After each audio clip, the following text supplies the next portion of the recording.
wabarakatuh. Bagaimana nih kabar teman-teman semua? Semoga teman-teman sehat selalu ya.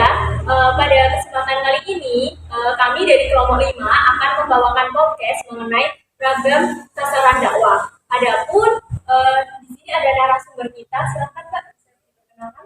Perkenalkan, nama saya Skatri Lestari, NIM 35210008. Perkenalkan, nama saya Nur Sunaini, NIM 35210021. Dan saya Arina Sapitri dengan NIM 35210007.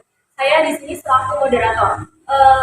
Sebelum kita mulai tanya jawab nih sama narasumber kita, kita tampilkan dulu hadis dakwah mengenai ragam sasaran dakwah.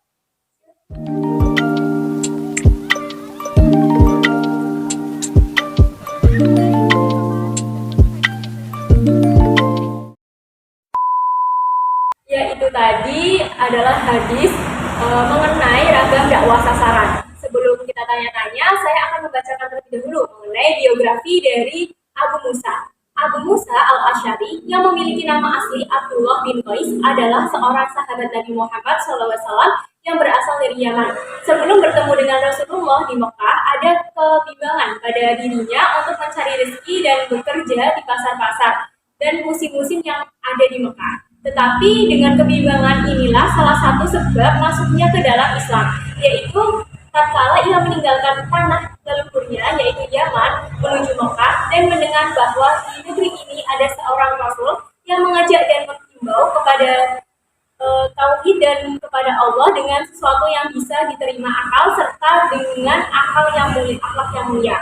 Ia adalah seorang pejuang yang gagah, berani dan pemanah yang tangguh bila dihadapkan pada hal-hal yang darurat, dan juga seorang fakih bijaksana yang memiliki otak brilian yang mampu dalam memecahkan beberapa macam-macam problem serta memberikan cahaya penerang dalam masalah fatwa-fatwa dan pengadilan, sehingga ia disebut dengan salah satu dari 4 hakim umat sebagaimana yang dikatakan oleh Imam Asy-Syafi'i, Qaddatuh Az-Zaidi al-Ummah Arba'atun, Umar, Ali, Zaid bin Thabit, wa Abu Musa.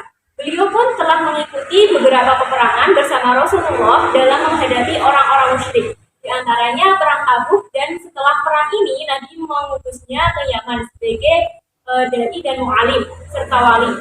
Juga diutus untuk mengajarkan Al-Quran bersama Mu'az bin Jabal pada daerah yang berbeda, namun jaraknya tidak jauh sehingga antara keduanya tetap terjalin hubungan komunikasi.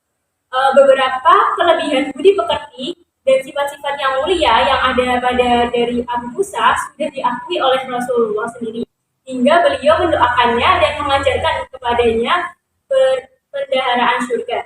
Ini semua jelas karena budi pekerti dan sifat-sifatnya yang mulia pada masa hidupnya bersama dengan para khulafatul rasyidin hingga wafatnya. Beliau amat terkenal dengan kedalamannya terhadap ilmu agama, seorang ahli ibadah yang wara memiliki sifat pemalu, ahli zuhud di dunia, kuat dan pendirian dan sifat-sifat yang mulia yang lain. Yang disandingnya, Az-Zahabi mengatakan Abu Musa adalah seorang Itawi yang memiliki suara yang indah dan seorang terkemuka di Basrah di dalam membaca dan memahami Al-Quran. Di samping sebagai seorang yang memiliki izah yang besar dalam menuntut ilmu, baik dari Rasulullah maupun dari sahabat-sahabat, beliau juga mengajarkan ilmu yang telah diperolehnya itu kepada orang lain, mengamalkannya kepada Rasulullah. Khairukum in ta'amalakum al-Qur'ana wa 'allamahum, hadis riwayat Bukhari.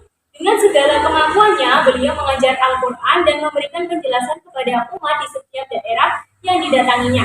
Dibantu dengan bacaan dan suara yang indah ketika membaca Al-Quran dapat menarik perhatian masyarakat sekitar hingga terkumpul mengelilinginya. Dikarenakan banyaknya penuntut ilmu yang hadir, maka ia membagi mereka menjadi beberapa kelompok. Halaqah pengajian ilmu pengetahuan agama seperti yang pernah ia lakukan di Masjid Basrah. Abu Musa yang memiliki perhatian yang besar dalam pengajian sunnah dan riwayat-riwayatnya serta sangat berpegang teguh kepada sunnah Nabi, sebagaimana ia telah sampaikan nasihat kepada anak-anak dan keluarganya ketika ajal mendatangnya. Nah, itu tadi adalah biografi dari Abu Musa itu sendiri. Langsung saja kita mulai podcastnya. Saya mau tanya dulu nih sama Mbak Siska. Dalam penyampaian dakwah, tentu saja pendakwah harus memperhatikan waktu. Matku yang dimaksud di sini itu bagaimana ya, Mbak? Menurut Enjam dan Najir, Manu adalah manusia yang memiliki pandangan hidup, keyakinan, sistem nilai adat, dan kebudayaan yang dibentuk melalui pengalaman, hasil belajar, proses sosial yang telah menyerap dalam setiap pribadinya, bahkan telah membentuk dan mewujud para perilakunya. Ya, tadi bisa ditambahkan oleh Mbak Yuni. Menurut saya sendiri, matu adalah hakikat orang atau kelompok yang lazim disebut sebagai jamaah yang sedang menurut agama dari seluruh TI yang memiliki klasifikasi dengan maksud untuk memperoleh pengetahuan tentang karakter-karakter yang khas yang dimiliki oleh suatu kelompok tersebut. Oke, ngomong-ngomong tentang karakter nih, lalu bagaimana sih karakteristik dari Matu sendiri itu seperti apa, Mbak? Karakteristik Manu secara pasif dan aktif. Yang pertama adalah karakter audiens dipertunjukkan teater. Yang kedua, dengan adanya media cetak, audiens dipahami sebagai media cetak. Maksudnya dalam konteks ini audiens terpisah secara ruang dan waktu dengan produsen, media maupun dengan audiens lainnya. Yang ketiga, ada kehadiran film mengembalikan konsep audiens seperti pada awal kemunculannya. Maksudnya keterikatan ruang dan waktu antara audiens dengan performer. Yang keempat, ada pengertian audiens kembali bergeser seiring dengan kemunculan elektronik seperti televisi dan radio.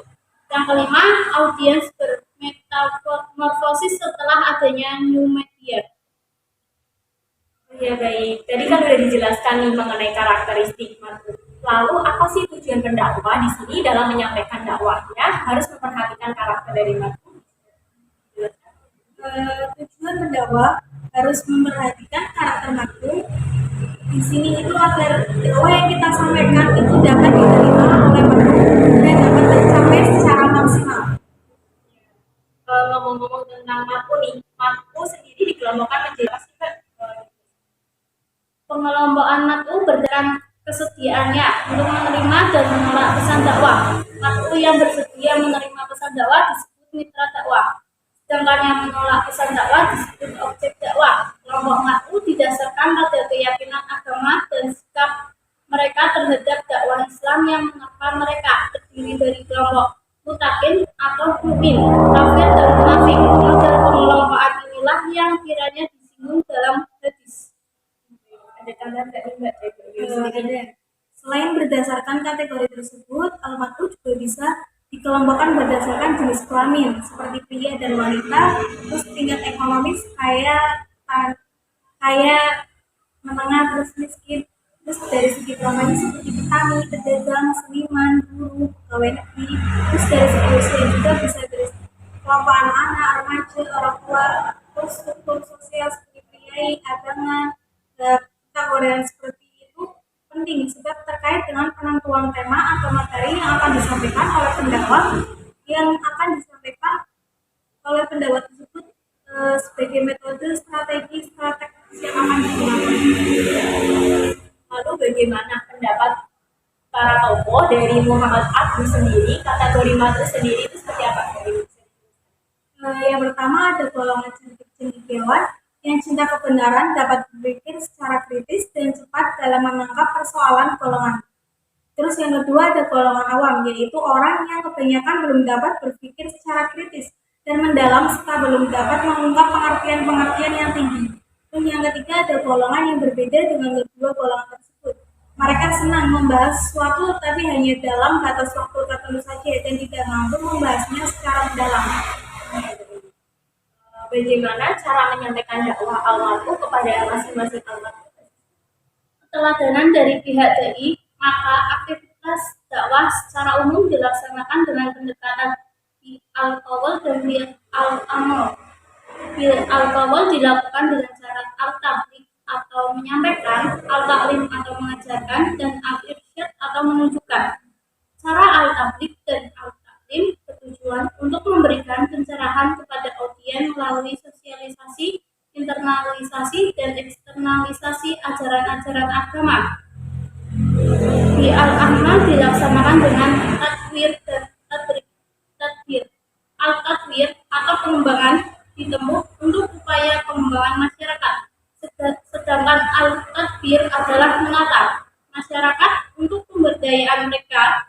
Keberhasilan sebuah dakwah sangat bergantung pada pemahaman pelaksana dakwah terhadap substansi. Seorang dai harus memiliki pemahaman yang baik terhadap siapa saja yang akan menjadi sasaran dakwahnya dan bagaimana kondisi real sasaran dakwah atau kebutuhan mereka. Pemahaman yang baik terhadap unsur-unsur tersebut akan berpengaruh pada ketepatan dalam memilih tema atau materi serta metode dan pendekatan dalam pelaksanaannya. Oke, baik.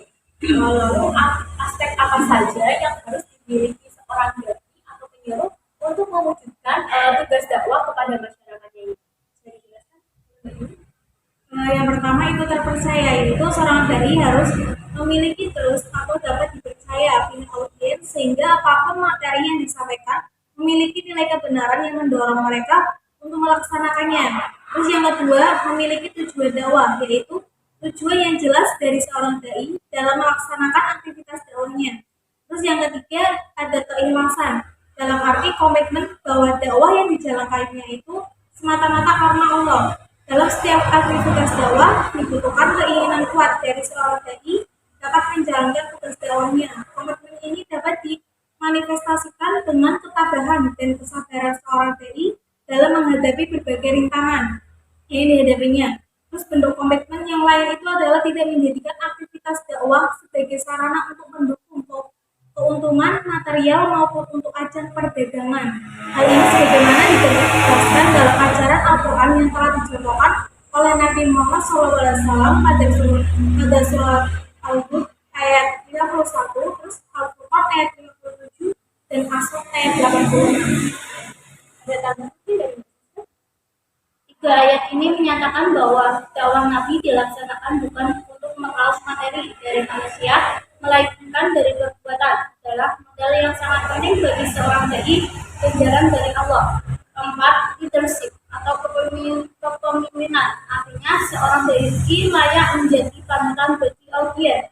Keseimbangan antara ucapan dakwah Islam multikultural atau Shalom sudah 95, sebab masyarakat tidak hanya akan mendengarkan apa yang diucapkan atau disampaikannya, namun juga tentang bagaimana perilaku yang ditampilkan sang dai dalam kehidupannya. Karena itu, ayat Al-Quran menegaskan bahwa keseimbangan ini harus menjadi perhatian setiap penyeru ajaran Islam dalam berinteraksi dengan masyarakat. Surat As-Saff ayat 3. 5. Mengenali karakter audiens. Setiap masyarakat memiliki karakter unik yang harus dipahami oleh seorang dai. Pemahaman terhadap kondisi real dari sasaran dakwah akan berpengaruh pada materi yang akan disampaikan dan model strategi yang tidak diterapkan kepada mereka. Pemahaman yang baik dari seorang dai tentang kondisi real masyarakat atau audiens merupakan syarat utama agar dakwah yang disampaikannya berjalan efektif. Jadi adalah yang harus dimiliki seorang dai untuk mewujudkan tugas dakwahnya kepada masyarakat. Saya mau tanya nih sama Mbak Yuni, bagaimana sih problematika menurut masing-masing waktu menurut pengkategori ini?